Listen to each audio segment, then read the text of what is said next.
My mind is blown. I slept in my van last night down here at Bondi Beach, but I feel like I cheated the system because I woke up here instead of paying rent that's $1,000 a week versus here waking up with water views. I paid for this van with some of the profits that I made from trading Nvidia shares. I bought and sold Nvidia 19 times in 12 months, and I used some of those profits to buy this. The point is, if you want a little getaway, holiday, or even just cheat the system so you don't pay rent, Sydney disgusting rent, the point is you can do anything you set your mind to within reason. You just need to do the research, take the time to do it, and do it. We live in our van full time. Here's how much we spent in March. Our largest expense was groceries. We love to cook and eat healthy, but we do love to splurge on eating out. We got barbecue twice this month. We started the month off on the coast of Texas and drove all the way to Utah, so we spent a decent bit on gas. We both work full time, so we have to have rock solid internet. On the weekends, we splurged for a few nights of camping in Big Bend National Park, and we spent some money on fun activities. Of course, we got some souvenirs because we love to sticker up the van. Believe it or not, we do care about personal hygiene and have a Planet Fitness membership. And finally, our insurance for the van and our possessions. Let us know how this compares to your monthly expenses. No one can buy a house anymore. So now we're forced to rent. But then the rent got expensive. So now we have to buy an RV. But now it's illegal to live in the RV. So we try to live in our car. It's illegal to live in the car too! So we become homeless? We can still live on the street. But you know that's fucking illegal. Have you noticed how many people are quietly living out of their vehicles now? Not the people you'd expect. Working people. People with jobs, with degrees, with families. Rent crossed a line a lot of households simply can't reach anymore, so they're doing the one thing left, moving into a van or an RV and keeping it to themselves. Let's take a look. So I pay $700 a month to live in this van currently, and I think some people think that that's a lot. I'm going to break down all of the things I pay for every month because really it's not. I'm sure people with their $100,000 sprinters pay a lot more than I do. So yeah, let's break it down. Okay, so the first and most expensive thing that I pay for is this van itself. I'm still paying it off. It was a $19,000 loan, and then I built the van on top of that for pretty cheap, only a few more $1,000. So it really wasn't that much at all. But yeah, so I pay $427 a month for this van. I'm almost done paying it off. I'll be done in November, or hopefully sooner if I pay more of it, which I'm really excited for. And I might actually sell this van and get a different one. We'll see. But yeah, so that is my biggest expense, and that's half of my bills every month is the van payment, which is technically my rent or house payment. So yeah, honestly, it's not really that bad. And then on top of that, obviously I have a car insurance. So I pay $100 a month for my car insurance. That's pretty normal. I feel like I got a pretty good deal, I would say. And then I pay $35 a month for my state health insurance, which is really cheap. I used to pay $120, now it's only $35, so that's really nice. And then I also have my Planet Fitness membership. That's $25 a month. I have a credit card payment, which is $25 a month or more if I want to pay more of it. And I think I have $300 in credit right now, so it's really not a lot. I could pay it off right now if I wanted to.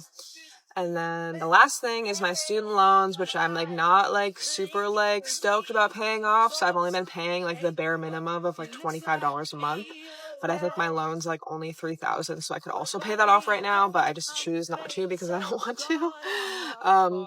Yeah, so that's it. And I'll put the total here. I think it's actually less than $700. So honestly, I don't pay a lot to live in a van. It's really nice. I do wish I had a bigger van. And if that meant maybe more of a van payment, I probably would do that just because I want more space and more luxuries than I do have. So yeah, this is just showing you that you can live in a van for fairly cheap, and I am able to save most of my paychecks when I am actually working, which is really nice. Normally I'd probably spend all of the paycheck and not have any money left over. So that is really, really nice. I can actually have a decent savings account that one day I can hopefully do something with and buy something I really want. So yeah, that is how much money I spend living in a van. This isn't the van life fantasy that got popular online. This is a person with a steady job who ran the numbers on rent and realized the math no longer works. They keep it hidden because the shame is heavy, but they are far from alone. So I need to come up with $4,000 by April 20th in order to secure a cheaper apartment that I'm looking into. They want $250 per cat for a pet deposit. Why do I have 3 cats? $120 for the application fee already. I saw someone else do this on TikTok with their student debt. She went live and everybody donated roses and she was able to pay off $20,000 in student debt. I think 1 rose counts as $1, so if I get 4,000 roses, I can move into my apartment. That is more affordable. Do I think this is going to work? Absolutely not. But am I going to try it? Yeah, because I'm out of ideas. So if you see me go live, that's what's going on. Come and hang out in the chat. You don't have to donate, but that's where I'll be all day. We'll see how this goes. It's going to be an interesting experiment, but it's worth a shot, I guess. I'll see you guys there. I just got told that my rent is going up by $100 a week. And I live alone, and it already went up by $50 with what feels like it was 6 months ago, but I checked, it wasn't. It was 12 months ago. And I basically have 2 weeks to figure out what I'm doing. And I just don't even know what to do. Obviously, everyone is going through this rental crisis at the moment, but I don't understand. I swear only a few months ago they were complaining about how there's too many apartments in Brisbane, but yet why is there not one single fucking apartment for someone who just wants to live on their own and have a car park? Why is that so impossible? And I checked the average salary for Brisbane and my salary is a little bit higher than that, and even I can't find somewhere that's going to be even slightly livable after paying tax and HECS. Anyway, just wanted to see how we're all doing, if anyone else is in the same boat, because I'm so angry. I've lived here for 2 years in the same apartment and I love living here, and the thought of leaving is really depressing. So, cool. To rent a place now, you often need first month, last month, a deposit, and proof you make 3 times the rent. For millions, that's thousands of dollars they simply don't have. So the vehicle becomes the only door that's still open. I'm running the risk of sounding dumb, but how are people affording to live in New York City and renting, for that matter? And I'm saying this as somebody that lives in New York City and rents, but I feel like I got very lucky with my apartment. I pay $1,700 a month for my apartment. It's a 1-bedroom, 1-bathroom with a washer and dryer in my unit, and I feel like I got very lucky with that. And my lease is up this year, so I'm anticipating my rent's gonna go up probably another $100. I hope it doesn't go up more than $100, and I typically do a 2-year lease. But then I start to wonder, is $100 increase a lot? I don't know. I've never really rented. I haven't really moved around a lot. Well, whatever, I have, but whatever. So I went online and looked at apartments for rent. I don't, let's say I had to leave my apartment, right? Let's say the building was being sold or I was getting kicked out or whatever. I don't know what I would do. I don't think I'd be able to live alone. And I love living alone. $2,400 for a 1-bedroom, 1-bathroom with a washing machine in the basement and there's no parking. I don't know what I truly, and that's starting, right? And then you're running the risk of okay, well, does the apartment have bugs? How is the parking situation? I am honestly spooked because I'm oh, my landlord could raise my rent $300. And I don't think I'd really have a choice. And that makes me feel very, not stable. And it makes me feel very uncertain. So this is like, I'm like freaked out at how expensive it is to rent in New York City. RV parks that used to be for vacations are filling up with full-time residents. $400 a month instead of $1,500. It isn't comfortable, and it isn't what they pictured, but it keeps a roof overhead and a little money in the account. Guys, I just bought an RV. I found it last Saturday and the loan process was a lot and I didn't really get a great offer that I wanted to, but I figured it out. I worked it through. I'm scraping by for the next month, but I was able to put a down payment and get this RV. It's a 2011 and it's 33 feet long, and actually it's in like really good condition, so I'm excited. But I just needed a change of lifestyle, something. I feel like renting apartments is just, I'm never gonna get where I want. I'm spending $1,500 a month on a studio apartment. So my RV payment is going to be $200 a month. The spot is $600 a month, and then electricity and all that stuff. But I'm just saving so much money, and this will get me where I want to faster. It'll be a learning curve, but guys, I'm so excited. I'm excited to share this, and my cats are going to be comfortable in the trailer I picked out because it's pretty big, and I'm just really happy. I'm just happy that I have it. I feel relieved because I literally like ended my apartment lease, and I was like, okay, I have a month to figure out and like find a travel trailer, otherwise I'm gonna be homeless. And I'm just really glad that I found one as soon as I did at a dealership for a good price, which was really surprising. So anyways, I'm like so excited to share this journey, and yeah, so I don't know, maybe follow along, maybe don't, I don't care, but I'm just really happy right now. So there is a housing crisis in this country, and I'm getting a lot of messages from a lot of scared people. So I've come to share what I actually know for everyone that is going through it. Always do your own research for your own situation. Never just blindly trust someone off the internet, alright? Right, so you've just received a Section 21. It's the end of the world. You found out you're going to be homeless. It's pretty devastating.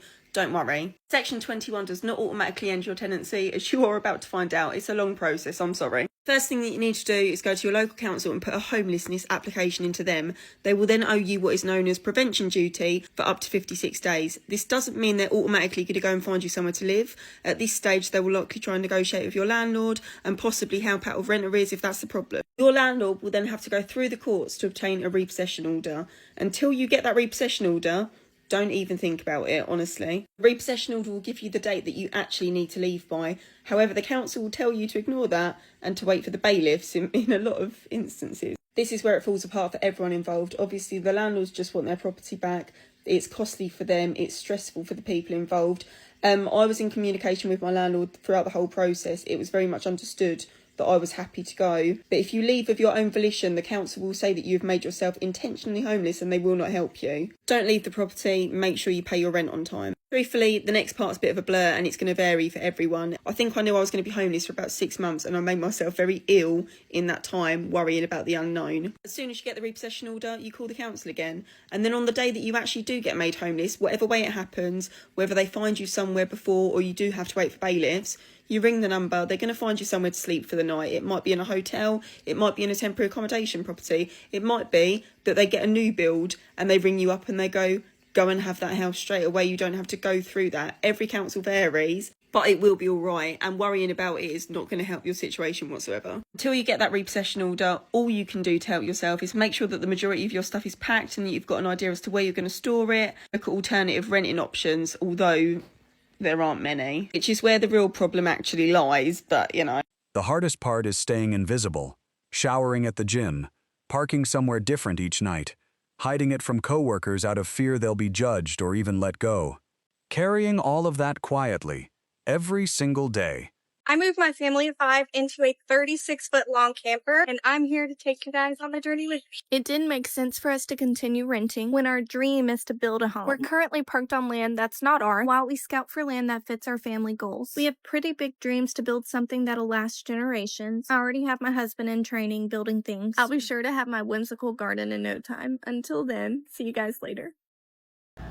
I will have to move in one. I can't afford the rent in a house. So we're a family of 5 and we live in an RV full time, and unfortunately this is the case for a lot of people with today's economy and inflation, and the cost of housing is just astronomical, and it's causing a lot of people to financially struggle, which makes it surprising when I get so many hateful comments pretty much daily telling me that this is not appropriate for kids, pretty much child abuse. Or one comment said, if we can't financially provide for our children properly, we should have never had kids. Pretty sure she's deleted her whole thread now, because hopefully she realized how idiotic that is, because God forbid you have children when you are doing well financially and hit hard times and start struggling. I guess you just should have never had children to begin with. I don't understand people. But anyways, those people don't pay your bills. So you do what's best for you. If you can't afford your rent and you can't afford your mortgage, then you do what you need to do to survive. And an RV is not the worst thing. It's honestly been so great for our family. It has freed us up financially, which has been amazing. And our family's closer together because of it. So please, if you're struggling, don't look at having to live in an RV is a bad thing, because yes, it's not a stick and brick house, but it has everything you need, and living simple is okay. We don't have to glorify having excessive amounts of things or space, because that's not a need, that's a privilege. So us living in an RV is helping us in the long run, as we're able now to really put back and save money to be able to hopefully one day purchase a house in cash and not have to have the weight of a mortgage over our head hanging all the time. But I just wanted to be an inspiration for those that may be in the same position. We were able to sell our house because we were having trouble meeting our mortgage, and we were able to use the proceeds to purchase this RV outright and to be able to pay off most of our debt. So it's been a huge blessing for us, and it can be for you too. And just look at it in a positive way, that it's going to be better for you in the long run. And again, you've got to do what's best for you, but it's really an awesome opportunity. And still, people adapt. They organize the space, they make it feel like home, they find a strange kind of peace in spending less. It shouldn't have to come to this, but the resilience in it is something you can't help but respect. Living in the US, a $40,000 salary is not a livable wage. It's living paycheck to paycheck. Honestly, if it were up to me, if you make less than $50,000 a year, you should be able to qualify for food stamps. I used to make $40,000 a year, and I can say firsthand that it is not a livable wage, even as someone who does not have kids. I had a comment recently on one of my videos from someone who lived in the UK that said that $40,000 in the UK is actually a pretty comfortable wage. Here it is not. And I want to break it down to show people exactly why it is not a livable wage. But first, let's talk about one of the probably biggest killers for why people are struggling to get by, and that's the cost of rent. You know, your rent is probably the highest bill that you have. And the cost of renting anywhere or housing in general just keeps going up while wages don't go up. When I was a freshman in high school, right after my parents got divorced and my mom and I moved, we moved into a 2-bedroom apartment. And rent for this 2-bedroom apartment was about $900 a month. And this was 12 years ago. Keep in mind, this was not a sketchy apartment at all. It was brand new construction in a good school district. It wasn't anything fancy, but nowadays it's impossible to find even a 1-bedroom apartment or studio for $900 a month. And also keep in mind, if you're making $40,000 a year, most apartments, to get approved for them, you have to make 3 times the rent. So if you're making $40,000 a year, that means the most that you would be able to qualify for to rent is about $1,100 a month. And in some cities, you would be lucky to be able to find that. I looked up the cost of an average apartment in the US, and it's about $1,700 a month. But let's break it down and use a hypothetical example to illustrate why $40,000 a year in the US is not a livable wage. You know, for people that live in other countries, and also for the boomer generation that cannot grasp the concept that the cost of living has been just going up exponentially while wages have not. So let's just say that you are someone who's making $40,000 a year and you get paid biweekly. When I was making $40,000 a year, that came out to biweekly pay of about $1,200 every 2 weeks. So for the sake of this example, we will use that figure. If you average that by month, That's going to be $2,600 a month. Let's say you did manage to find a 1-bedroom apartment for $1,100 a month. So once you pay your rent, you're left with $1,500. Now, usually when you live in an apartment, they also tack on fees and things like that in addition to your rent, like trash fees and whatnot. So let's say with your apartment, it's an additional $100. So that leaves you with $1,400. Then let's say you spend about $100 a month on utilities for the apartment, like electricity, gas, whatever. Let's say that's about $100. So that leaves you with $1,300. Am I doing math in my head correctly? Let's say you have a student loan payment because you were told to go to college. Because if you go to college, it'll be a good investment. You'll get into a job that will pay you enough money to live comfortably. So let's say you're paying $200 a month on your student loan. So that leaves you with $1,100. Then you have a car to get you to and from your job. Let's say you have to work in office 5 days a week at your job, so you have to commute. So you need a reliable car to get you to work. Let's say you are paying $300 for your car payment. So that leaves you with $800. Let's say for car insurance, you pay about $200 a month. So that leaves you with $600. Now let's say you spend about $200 a month on gas and maintenance for your car so that, your car will keep working so that you can get to your job. So that leaves you with $400. And let's say you spend about $400 a month on groceries. So that basically leaves you with nothing in your bank account. And I'm sure that I forgot some things. But the point is, after everything that I just mentioned, which keep in mind, these are all essential, things that people have to pay for. I didn't mention coffee. I didn't mention, a gym membership or a Netflix subscription or eating out. Let's just say you are someone that you literally don't do anything other than go to work. You just come home and sit in your apartment and stare at the wall, and you eat at home every single day. You don't remember the last time you set foot in a restaurant. That leaves you with $0 in your bank account. That leaves you with nothing to save for emergencies, nothing to save for retirement. Let's talk about what happens if an emergency does come up and you don't have emergency savings. Well, you're probably going to end up putting that emergency onto a credit card. People are going to say you're not good at budgeting. You're living above your means. Well, what is it there to take out of your budget? When everything that I just mentioned is things that you have to pay for. You have to have a place to live. You have to have a car, you have to insure your car. You have to maintain your car so it keeps working. You have to have food to eat. There's really nothing in there that you can cut out of your budget, and you still end up with nothing in your bank account. So, you're probably going to end up having to use credit cards, or you're probably going to have to pay overdraft fees to your bank. People might say, go get a second job. And honestly, nobody should have to do that. Nobody should have to work more than one job to make ends meet. One full-time job should be enough to get by, but it's not. You shouldn't have to put in extra time and extra work just for basic needs. And like I said, this person, this example, they're living paycheck to paycheck with nothing left over after they've paid their essential bills. There's nothing for them to do anything fun, nothing to go travel, nothing to go out with friends. And if you're just going to live this life where all you do is go to work and then come home and you can't even do anything that you enjoy, that you're eventually going to get depressed, So no, it is not possible in the US to live comfortably on $40,000 a year. And the problem is not people don't know how to budget. When working people with full-time jobs are quietly living in their vehicles just to stay afloat, that tells you how far things have moved, and how fast. If this is your story right now, please know you are not alone, and there is no shame in surviving however you have to. Millions of people are in the exact same position, holding it together quietly just like you. Pay attention, lean on the people you trust, and take whatever small steps you can to steady yourself. Thank you for watching. If this resonated with you, please subscribe and hit the like button, and I'll see you in the next one.